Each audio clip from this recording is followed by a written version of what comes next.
छत्रपती शिवाजी महाराजांच्या नेतृत्वाखाली 17व्या शतकात उभारलेली मराठा लष्करी व्यवस्था ही जगातील अद्वितीय समजली जाते.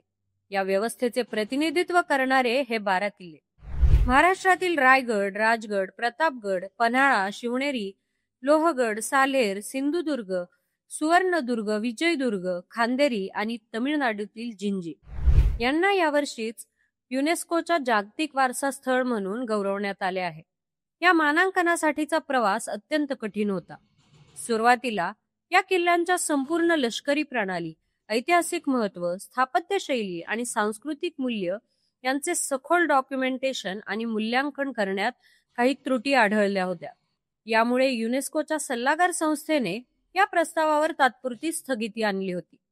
मात्र भारत सरकार, महाराष्ट्र शासन आणि तज्ञ शिष्टमंडळाने या त्रुटी दूर करून किल्ल्यांच्या अद्वितीय वैश्विक मूल्याचे ठोस पुरावे सादर केले.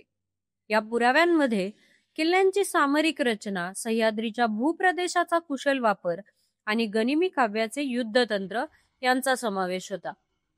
शेवटी पॅरिसमध्ये झालेल्या 47व्या युनेस्को अधिवेशनात या किल्ल्यांना जागतिक वारसा दर्जा मिळाला. हा क्षण महाराष्ट्रासाठी आणि संपूर्ण भारतासाठी अभिमानाचा ठरला आहे. हे मानांकन केवळ ऐतिहासिक गौरव नसून पर्यटन, संशोधन आणि स्थानिक अर्थव्यवस्थेला चालना देणारा ठरणार आहे. छत्रपती शिवाजी महाराजांच्या दूरदृष्टी, सामरिक कौशल्य आणि स्थापत्य परंपरेचं हे जागतिक स्तरावर झालेलं मोठं प्रमाणपत्र आहे.